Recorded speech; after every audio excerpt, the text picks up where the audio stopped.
အားလုံးပဲမင်္ဂလာပါဗျာဒီနေ့ပြောပြပေးမယ့်အကြောင်းအရာကတော့ကျွန်တော်တို့ရဲ့ Telegram account ban ဖြစ်သွားတဲ့အခါမှာကျွန်တော်တို့အဲ့ဒါကိုဘယ်လိုပြန်ပြီးတော့ unban ဖြစ်အောင်လုပ်မလဲပေါ့နော် account ပိတ်ခံရတဲ့အခါမှာဘယ်လိုပြန်ပြီးတော့ account ကိုပွင့်သွားအောင်လုပ်မလဲဆိုတဲ့နည်းလေးကိုပြောပြပေးမှာပဲဖြစ်ပါတယ်ဗျအဲ့ဆိုရင်ကျွန်တော်တို့အရင်ဆုံး Telegram ထည့်ဝင်လိုက်မယ်ပေါ့နော် Telegram ထည့်ဝင်ပြီးတော့အရင် account ထည့်ထားတယ်ဆိုရင်ကျွန်တော်တို့အဲ့ဒါကနေထွက်လိုက်မယ်ထွက်ပြီးတော့ add account နေလိုက်မယ်နေပြီးဆိုရင်ဒီနေရာမှာကျွန်တော်တို့ရန်ခံထားရတဲ့ Telegram account ကိုထည့်လိုက်ပါမယ်ပြီးတော့ကျွန်တော်တို့ DM များပြထားတဲ့နေရာလေးကိုနေလိုက်ပါမယ်ဗျ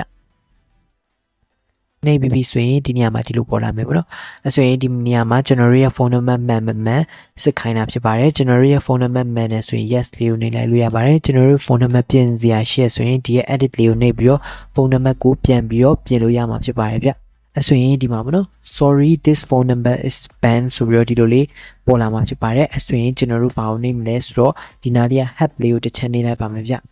email သို့မဟုတ် gmail ပေါ့နော်ကိုအဆင်ပြေတာတစ်ခုရွေးလိုက်ပါမယ်ဒီနေရာနားလေးမှာသူကကျွန်တော် Telegram မှာသူက diary ဒီမှာစာလေးတစ်စာပို့ပေးထားပါတယ်အဲဆိုရင်ကျွန်တော်တို့ကကျွန်တော်ဒီစာကိုမသုံးဘူးเนาะကျွန်တော်တို့ကိုယ်အိုင်းစာရေးလို့ရပါတယ်ဒီမှာရဲစာလေးကိုဒီ Telegram ကိုကျွန်တော်တို့ကတင်ပြရမှာဖြစ်ပါတယ်တောင်းပန်လွှာလေးတင်ရမှာဖြစ်ပါတယ်ဗျအဲဆိုရင်ကျွန်တော်တို့ဒီရက်ဟာကိုအကုန်လုံးဖြတ်လိုက်မယ်မနော်ဖြတ်ပြီးပြီဆိုရင်ကျွန်တော်ပေးထားတဲ့စာလေးကိုတစ်ချက် copy ယူလိုက်မယ်မနော်အကုန်လုံး copy ယူလိုက်ပါမယ်ဗျဒီနေရာမှာကျွန်တော်တို့ဒီမှာမနော်နည်းနည်းလေးပြင်စရာတော့ရှိမှာဖြစ်ပါတယ်ဒီနေရာလေးမှာဒီအောက်နားလေးမှာဖုန်းနံပါတ်နေရာမှာကိုဘန်ဖြစ်ထားတဲ့ဖုန်းနံပါတ်ကိုထည့်ပေးရမှာဖြစ်ပါတယ်ဗျအခါကျွန်တော်ဒီနေရာမှာကျွန်တော်ကိုယ့်ရဲ့အခုရှိတဲ့ Gmail ပေါ့နော်ကိုအခုဆက်သွယ်လို့ရတဲ့ Gmail လေးကိုထည့်ပေးရမှာဖြစ်ပါတယ်ပြီးဆိုရင်ဒီအောက်နားလေးမှာကျတော့ကိုနာမည်သို့မဟုတ်ကိုရဲ့လက်မှတ်ပေါ့နော်အဲ့လိုဆိုရင်နာမည်သို့မဟုတ်နာမည်အတူကောက်လဲရပါတယ်အဲ့လိုနာမည်လေးထည့်ပြရမှာဖြစ်ပါတယ်ဗျဒီရဲ့စာလေးကို copy ယူပြီးတော့ကျွန်တော်တို့ခုနက email နေရာမှာတွားပြီးတော့ paste လုပ်ပေးရမှာဖြစ်ပါတယ်ဗျပြီးရင်အဲ့အပေါ်ရဲ့ ban phone number ဆိုပြီးတော့ရှိပါတယ်ဗျအဲ့ဒါလေးကိုကျွန်တော်တို့အကုန်လုံးဖြည့်လိုက်မယ်ဆိုရင်အမှ subject ဆိုပြီးတော့ပေါ်နေမှာပေါ့နော်အဲ့နေရာမှာဘာထည့်မလဲဆိုတော့ကျွန်တော်စာပေးထားတဲ့နေရာမှာအပေါ်ဆုံးမှာ subject ဆိုပြီးတော့စာလေးတစ်ကြောင်းရေးပေးထားရပါတော့အဲဆိုရင် subject ကလွယ်ပြီးတော့ကျန်တဲ့စာလေးကိုကျွန်တော်တို့ copy လုပ်လိုက်ပါမယ် copy လုပ်ပြီးတော့ email ရဲ့ခုန subject နေရာမှာ paste လုပ်ပေးလိုက်ပါမယ်ဗျပြီးရင်ကျွန်တော်တို့ paper down ရဲ့အလယ်နားလေးကညားပုံစံလေးကိုနှိပ်လိုက်ပါမယ်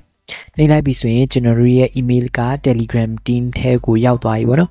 အဲဆိုရင်ကျွန်တော်တို့ပထမ step ကပြီးသွားပါပြီ first step ကပြီးသွားပြီပေါ့နော်ပထမအဆုံးကျွန်တော်တို့ Telegram ကို email ကနေစာပို့ပြီးသွားပြီအဲဆိုရင်ကျွန်တော်တို့အခုအဆင်ပြေတဲ့ form မှာရှိတဲ့ browser တစ်ခုခုထဲဝင်မယ်နော်ဒုတိယအဆင့်ကဘာလို့ဆိုရင်ကျွန်တော်တို့အဲ browser ကနေ Telegram support ကနေတွားပြီးတော့စာတစ်စောင်ပို့ရအောင်မှာဖြစ်ပါတယ်ဗျမှာဘယ်လိုဒီပေါ်လာမယ်ပေါ့နော်အဲဆိုရင်အကွက်မှာကျွန်တော်တို့ခုနကပြီးထားတဲ့စာလေးကိုရေးရမှာဖြစ်ပါတယ်စာကလည်းအကုန်ရေးစရာမလိုဘူးเนาะကျွန်တော်ကူးတလောက်ပဲဒီရ Telegram support team ကနေကျွန်တော်တို့အဆုံးထိကူးလိုက်ပါမယ် copy ယူလိုက်မယ်ယူပြီးတော့ကျွန်တော်တို့အဲ့နေရာကိုတွားပြီးတော့ paste လုပ်လိုက်ပါမယ်ဗျအဲဆိုရင်ကွက်မှာစာတစ်ပါးရေးလိုက်မယ်ရေးပြီးပြီဆိုရင်အောက်မှာ email ပေါ့နော်ကျွန်တော်တို့အခုလက်ရှိကင်နေတဲ့ email ကျွန်တော်တို့ဆက်သွယ်လို့ရမယ့် email ကိုကျွန်တော်တို့ဖြည့်ပေးလိုက်ပါမယ်ဗျemail ဖြစ်ပြီးဆိုရင်အောက်နားလေးမှာ phone number ရှိပါတယ် phone number ကတခု queue ဆိုင်ရမှာကအမှကျွန်တော်တို့39နဲ့ရေးတာထက်ဆိုင်ရင် plus 959ပေါ့နော်အပေါင်း959ပြီးတော့ကိုယ့်ရဲ့ phone number အဲ့လိုရေးပြီးရင်ပို့ပြီးတော့အဆင်ပြေပါတယ်သူပြောထားတဲ့အတိုင်းရေးပြီးရင်တော့ကျွန်တော်တို့ပို့ပြီးတော့အဆင်ပြေမှာဖြစ်ပါတယ်ဗျပြီးဆိုရင်ကျွန်တော်တို့ submit လေးကိုတစ်ချက်နှိပ်လိုက်မယ်နှိပ်လိုက်ပြီးဆိုရင်အမှ support ဆိုပြီးတော့ပေါ့နော် thanks for your support ဆိုပြီးတော့အစိမ်းရောင်လေးနဲ့စာလေးပေါ်လာပြီဆိုရင်ကျွန်တော်တို့ရဲ့စာတင်တာအဆင်ပြေသွားပါပြီဗျအဲဆိုရင်ကျွန်တော်တို့စာနှစ်စောင်တင်ထားတဲ့ဆိုရင်ကျွန်တော်တို့ Telegram မှာတစ်ရက်ကနေ2ရက်အတွင်းမှာဆက်သွယ်မှာဖြစ်ပါတယ်ကိုပေးထားတဲ့ email ကနေတဆင့်သွားဆက်သွယ်မှာဖြစ်တဲ့အတွက်ကြောင့်ကျွန်တော်တို့ဒီအနည်းဆုံးပေါ့နော်တရက်ကိုမိနစ်တစ်ချိန်ညတစ်ချိန်တော့ကျွန်တော်တို့ရဲ့ email ကို check out လုပ်ပေးထားဖို့လိုပါမယ်ဗျအဲဆိုရင် Telegram မှာကျွန်တော်တို့ဆက်သွယ်ပြီးတော့သူက instruction ပေးမှာပေါ့နော်ဘာလို့ဆိုပြီးတော့ instruction ပေးပြီးဆိုရင်ကျွန်တော်တို့ရဲ့ Telegram account က ban ဖြစ်တာကနေ unban ဖြစ်သွားမှာပဲဖြစ်ပါတယ်ဗျအဲဆိုရင်ဒီနေ့ video ကတော့ဒီလောက်ပဲဖြစ်ပါတယ်ဗျ